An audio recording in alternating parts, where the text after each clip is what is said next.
Hola a todos, bienvenidos a esta presentación de vitamina E dentro del contexto de este curso de nutrición mineral y vitamínica de bovinos.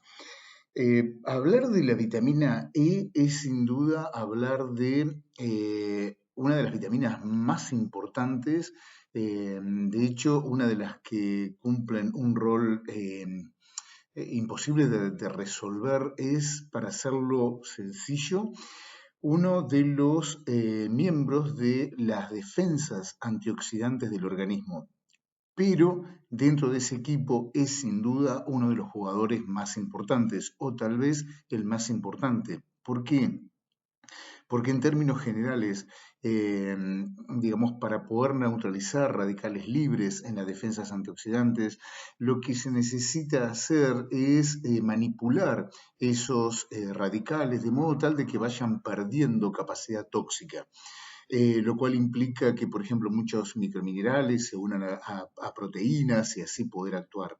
Pero la verdad es que la vitamina E actúa de un modo distinto. La vitamina E es un kamikaze, como un guardaespaldas que lo que hace es proteger a las estructuras más nobles del organismo, a las moléculas más sensibles al daño oxidativo, se coloca por delante, específicamente para hacer eso lo que hace es ubicarse al ser liposoluble, sobre todo en las membranas plasmáticas, y ahí ejerce una protección de estructuras tan nobles como los fosfolípidos de membrana o incluso estructuras internas, y eso permite entonces darle mayor supervivencia y mayor, digamos, productividad a cada una de las células. Entonces, este kamikaze natural es prácticamente irreemplazable y una de las pocas moléculas, digamos, que podría llegar a comportarse de un modo similar sería, cuando veíamos la vitamina A, el beta-caroteno, o sea, el precursor de la vitamina A, pero que en definitiva tampoco logra reemplazar a esta vitamina tan noble. Dejo acá este dibujito de un guardaespaldas para que no se olviden nunca qué es lo que hace la vitamina E. Y como objetivos de esta charla vamos a ver cómo funciona, cómo cumple el rol este protector que yo les contaba.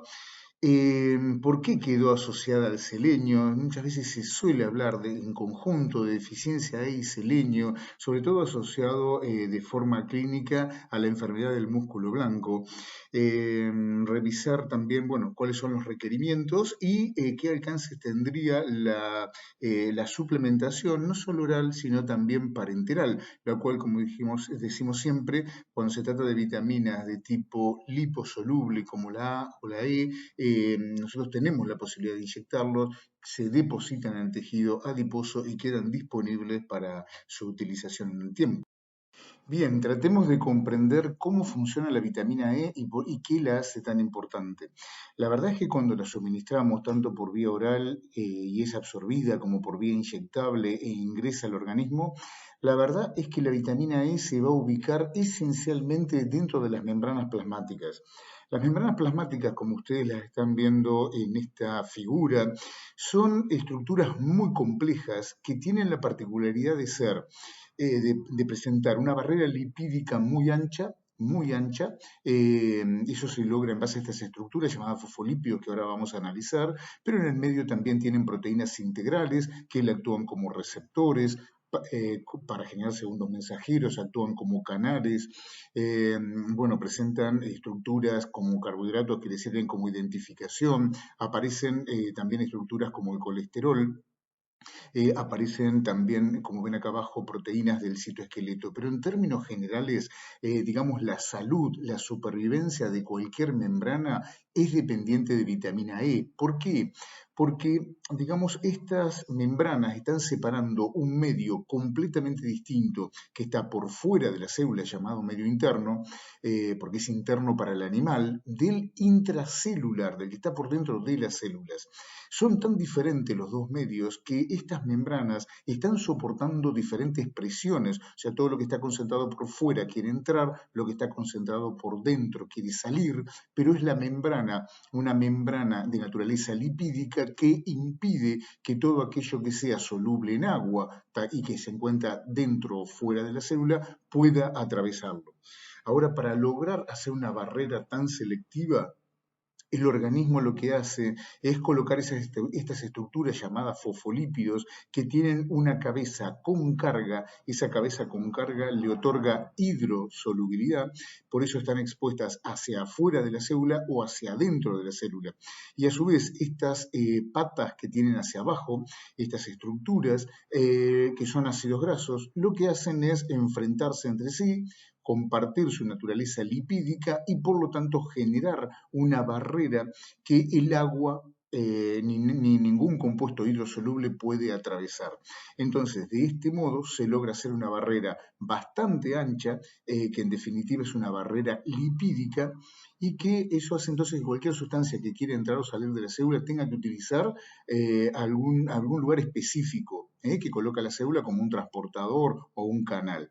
Ahora bien, la verdad es que lamentablemente la naturaleza, para hacer una barrera tan lipídica tan larga, está obligado a que estos fosfolípidos, estas dos patas, no se empaqueten, no queden tan pegadas como está en este dibujo, sino que queden más bien alejadas una de otra para que la membrana sea líquida y no sólida.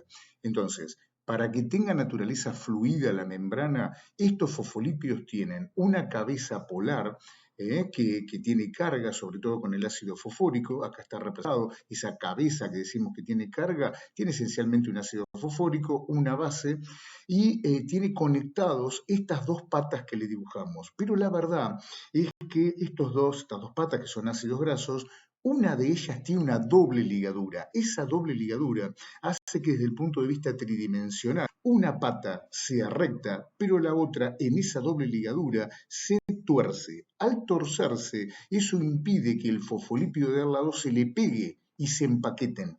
Entonces, esto le da naturaleza, digamos, fluida a una membrana que de otro modo sería una grasa sólida. Se logra fluidez en base a esa doble ligadura. Ahora, esa doble ligadura entonces tiene importancia vital, pero, ¿cuál es el problema? En esa doble ligadura es donde atacan los radicales libres. Los radicales libres van a lastimar, se van a unir, van a formar un peróxido, así se llama el primer producto químico, producto del ataque de radicales libres sobre esa doble ligadura. Van a generar compuestos que tienen carga. Al tener carga, esos compuestos van a querer salir a la superficie de la célula y van a generar un agujero, una lesión en la membrana. Cuando la membrana se lesiona, lo que va a ocurrir es que el agua va a tratar de ingresar sobre todo y se van a mezclar componentes intra y extracelular. Entonces la célula calcula, si eso le está pasando y mide exactamente los niveles de calcio que están ingresando a la célula y los niveles de calcio son importantes, lo que hace esa célula es provocar muerte celular programada o lo que se llama apoptosis celular. Entonces, repito, los radicales libres siempre van a estar presentes, siempre de la membrana, que es vital para cada célula, van a buscar atacar el doble enlace de la membrana. Si lo logran hacer y si lo lastiman, entonces van a poder agujerear, lastimar esa membrana, la acumulación de lesiones hará que el calcio ingrese y eso determina la muerte celular.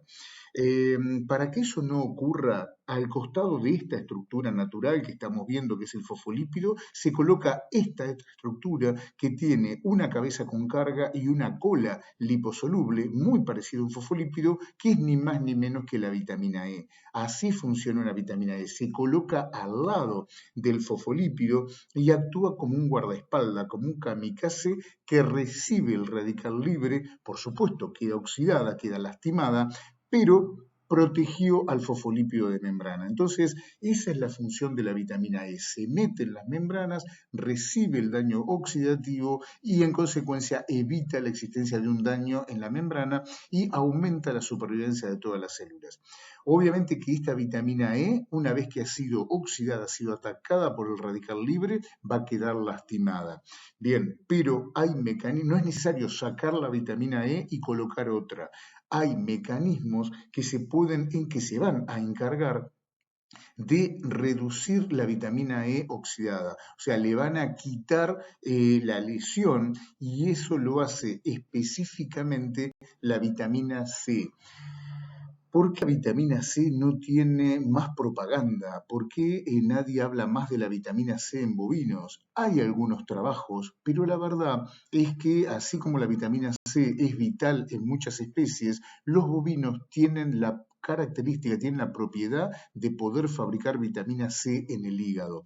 Esa vitamina C entonces va a ser responsable de regenerar la vitamina E y esta quedará disponible para seguir protegiendo la membrana. ¿Cuáles son las fuentes de vitamina E? La molécula química que involucra todas las variedades de vitamina E se denominan tocoferoles. Estos tocoferoles tienen dos posibilidades de ser incorporados a través de la dieta. Si el animal está consumiendo alimentos, la forma natural de la vitamina E es este triple R alfa tocoferol, que recibe ese nombre simplemente por su isomería, por la distribución de los átomos, tal cual lo están ustedes viendo aquí. Digamos, esta forma natural de vitamina E es más potente que la forma artificial, que es una mezcla de diferentes isómeros. O sea, cuando uno compra vitamina E, lo que va a comprar es, en parte, una vitamina E que tiene la misma estructura que la forma natural, pero después también va a venir mezclada con otra serie de tocoferoles que tienen diferencias en cuanto a la distribución de algunos átomos, y eso simplemente va digamos, si bien es casi anecdótico, la verdad es que esta forma natural tiene un poquito más de actividad antioxidante cuando, digamos, tenemos que hablar de la potencia de una vitamina. En este caso hablamos de unidades internacionales, pero que con la vitamina E las unidades internacionales son muy parecidas a las unidades de masa. Por ejemplo, en la vitamina E artificial, cuando incorporamos vitamina E en un núcleo, tenemos que saber que más o menos una unidad internacional es 1 miligramo. En cambio, cuando estamos hablando de la forma natural, podemos otorgar un poquito más de capacidad antioxidante y decir que 1 miligramo de la forma natural de vitamina E representaría de 1,5 a 2 unidades internacionales. Con respecto a las posibilidades de dónde encontrar esta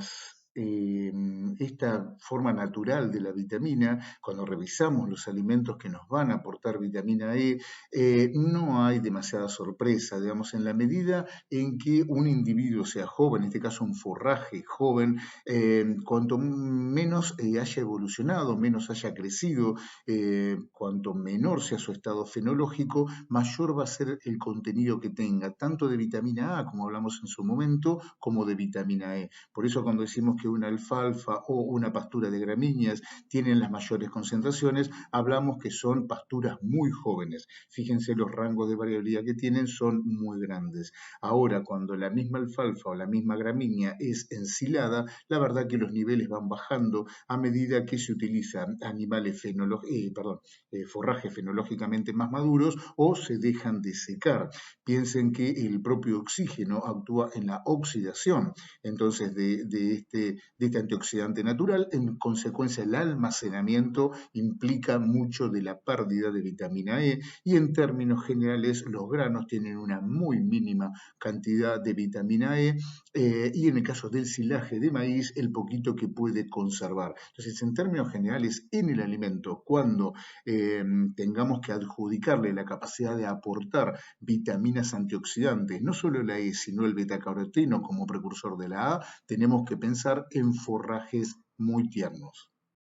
Con respecto al metabolismo de la vitamina E, lo que hay que tener en cuenta es que cuando es absorbida, o sea, es incorporada a través de la dieta, va a ser absorbida a nivel intestinal, es capaz de atravesar la membrana o de utilizar transportadores específicos, pero el carácter liposoluble hace que en términos generales se absorba mucho.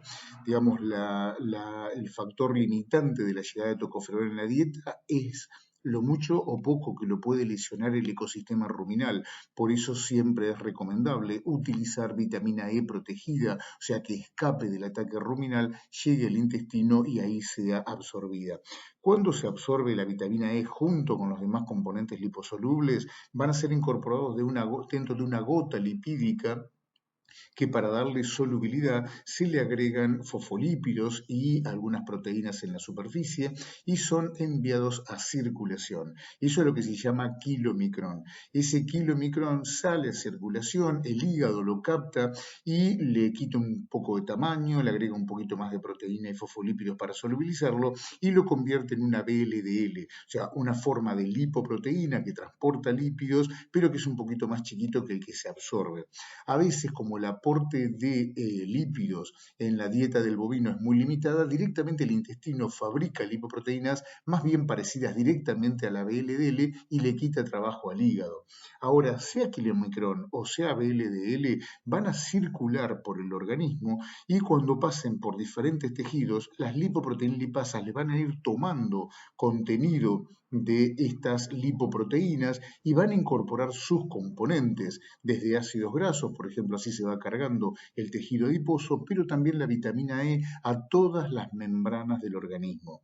Bien, lo que queda de la VLDL cuando ya perdió muchos de sus componentes es una lipoproteína con mayor densidad, porque perdió grasa. Normalmente como LDL vuelve al hígado, esta la puede reacomodar y enviarla como VLDL nuevamente a circulación y así vuelve a recircular la vitamina E. Puede depositar vitamina E convirtiéndose en el principal órgano de depósito, así como también vamos a encontrar obviamente altos niveles en membranas y en tejido adiposo, y algo de ella se puede perder por bilis. De cualquier modo, lo que se pierde por bilis existe cierta posibilidad siempre de recuperarlo por el aparato digestivo. Entonces, en términos generales, el organismo coloca mucha atención en no perder vitamina E, que va a quedar depositada en los tejidos grasos, en las membranas y en el...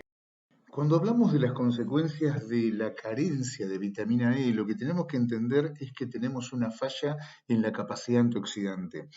Y como en prácticamente todas las carencias se vuelve a cumplir que una manifestación clínica es apenas la punta del iceberg. Cuando algo se manifiesta clínicamente como una deficiencia de vitamina E, que no es tan clara, suele asociarse, por ejemplo, a lo que es enfermedad del músculo blanco, que vamos a ver más en detalle en la presentación de selenio, pero que digamos, se le adjudica la carencia de selenio junto con vitamina E y ahí aparece una forma clínica, pero la verdad es que, digamos, las consecuencias más graves de la carencia de vitamina E es la falta de soporte antioxidante ante situaciones de alto nivel productivo. Entonces, aparecen las consecuencias subclínicas esencialmente cuando, digamos, tenemos altos niveles de producción y bajan esos niveles productivos, carne, leche, también es capaz de afectar a la inmunidad y, por supuesto, también afectar a la función reproductiva de manera inaparente, siempre, digamos, debido de manera secundaria a una disminución en la capacidad antioxidante. Por eso muchas veces las respuestas a la suplementación aparecen en animales de alto nivel productivo, situaciones en estrés metabólico, que implican estrés metabólico, mucho, por ejemplo, en vaca periparto, en ingreso a confinamiento, bajando los niveles de infecciones o mejorando la fertilidad. Con respecto a los requerimientos, más o menos se sostienen los de en el NRC más nuevos, los de que habían sido planteados en el 2001, más o menos el doble en animales en crecimiento y más o menos de 30 unidades, entonces animales en crecimiento, alrededor de 15 en animales adultos. Esto implicaría alrededor de 200 a 300 unidades por día. Esto es muy aproximado, muy aproximado. Recuerden que cuando hablamos de esto, no se está diferenciando a veces entre lo que es natural de lo que es suplementación y a su vez si eso, esa suplementación, o sea, vitamina E adherida, adicionada a la dieta, tiene algún tipo de protección ruminal o no. Cuando se están dando forrajes tiernos se cubre mucho de los requerimientos, pero cuando este desaparece en dietas sin verde, en ese caso entonces podría llegar a aumentar en caso de lechería de alta producción hasta 500 o incluso 1000 durante el periodo seco, ¿sí? 500 en lactancia, 1000 durante el periodo seco.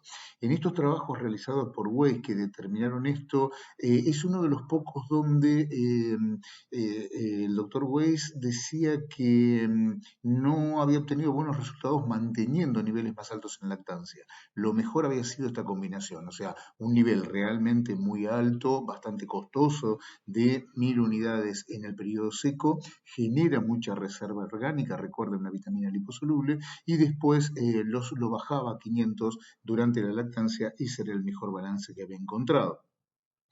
Bueno, hay entonces como opciones dar también cantidades más grandes. El fundamento de esto, cuando se hace esto, es tratar de generar una reserva tan grande en el preparto que no solo atienda cuestiones productivas, sino también baje la incidencia de enfermedades. Pero bueno, siempre hay que contar con la preparación para el momento de parto y después bajarlo, eh, porque, digamos, si lo mantenemos alto, al menos en los trabajos realizados por el doctor Weiss, las respuestas incluso parecían ser negativas, ¿eh? Con más de 1000 al menos. Entonces, lo que se proponía es, si económicamente no se puede, trabajar con 1000 en el periodo seco, 500 en lactancia, y cuando hay que hacer, actuar en situaciones de urgencia, porque hay una alta incidencia de enfermedades, bueno, si se puede económicamente llegar a 2000, 4000 durante el periodo seco, después bajarlo a 1000, y ese sería el límite máximo que se indicaría, al menos a partir de este grupo de investigación en Ohio. Eh, con respecto a lo que es las crías, se recomienda 1000 unidades de vitamina E, natural o artificial, sobre todo la artificial, la natural podría ser un poquito menos, porque eso lo que hace también es aumentar los niveles en calostro y el estatus en las crías. Cuando hablamos de los requerimientos en sistemas de carne, las indicaciones son bastante dispersas.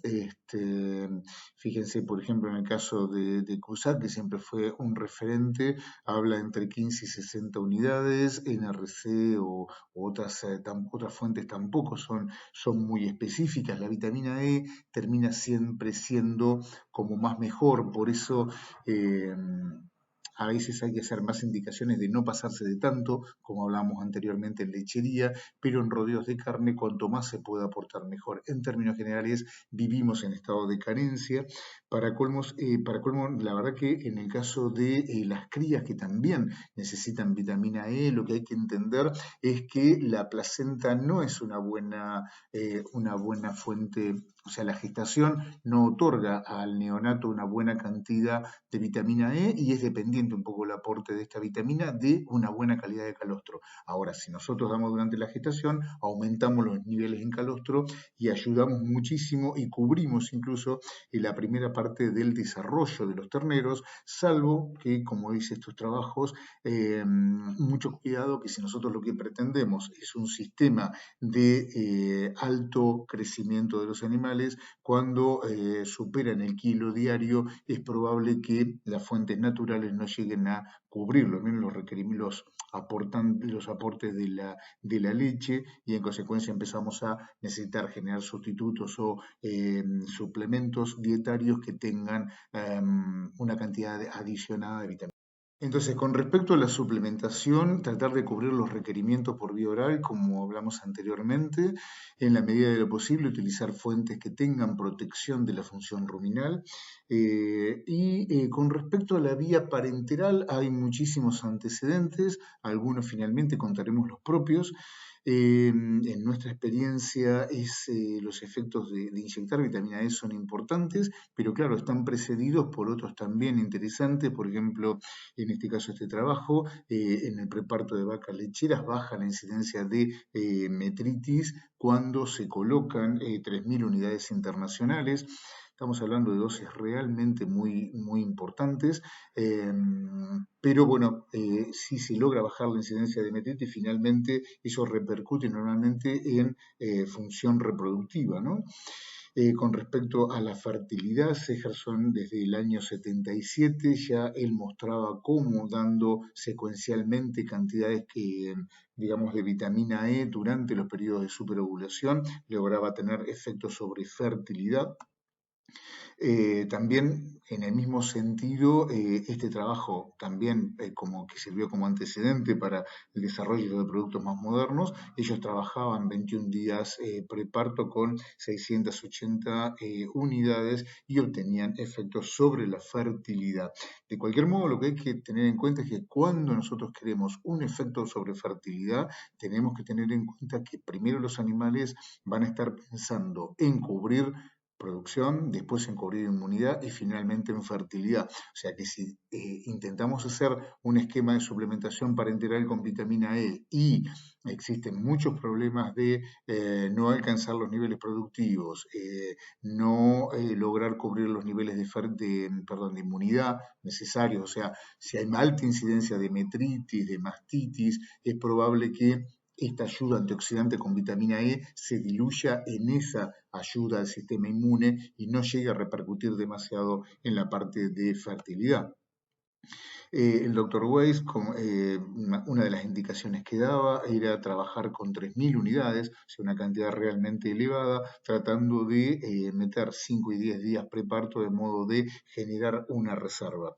En nuestra experiencia no es necesario dar cantidades por ahí tan grandes. En nuestra experiencia nosotros lo que hicimos fue utilizar una dosis de vitamina E de 1 miligramo por kilo de peso vivo y evaluada en situaciones de estrés como previo a una inseminación artificial, la mayoría de los casos rodeos de carne, al ingreso de animales a confinamiento, o sea, a feedlot, que es una situación muy estresante, o en el periparto de vaca lechera, donde lo aplicamos al secado, al inicio del preparto y al momento del parto, o sea, en el caso de vaca lechera de alta producción, 3 dosis.